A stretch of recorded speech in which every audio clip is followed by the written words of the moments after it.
عبدالجبار صاحب لکھتے ہیں، مفتی صاحب یہ بتائیں کہ اگر 7ویں دن بچے کا عقیقہ نہ کر سکیں تو کچھ لوگ کہتے ہیں اس کے بعد عقیقہ نہیں ہو سکتا، کیا یہ درست ہے؟ جناب اگرچہ بہتر 7ویں دن ہی عقیقہ کرنا ہے، لیکن ایسا نہیں ہے کہ 7ویں دن عقیقہ نہ ہو تو اب عقیقہ نہیں ہو سکتا۔ زندگی میں جب بھی عقیقہ کیا تو عقیقہ ہو جائے گا۔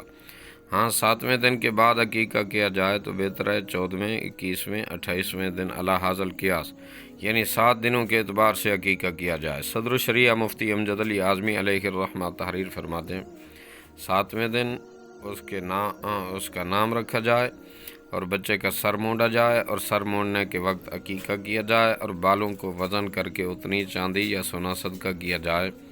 عقیقے کے لیے 7واں دن سب سے بہتر ہے، اور 7ویں دن نہ کر سکیں تو جب چاہیں کر سکتے ہیں، سنت ادا ہو جائے گی۔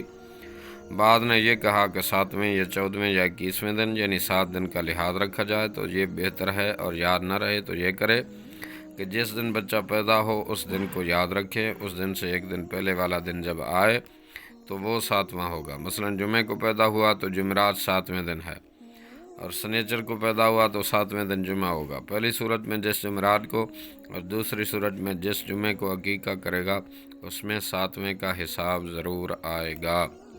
بہار شریعت جلد 3 صفحہ نمبر 356۔ واللہ اعلم عز وجل ورسولہ عالم، صلی اللہ علیہ وآلہ وسلم۔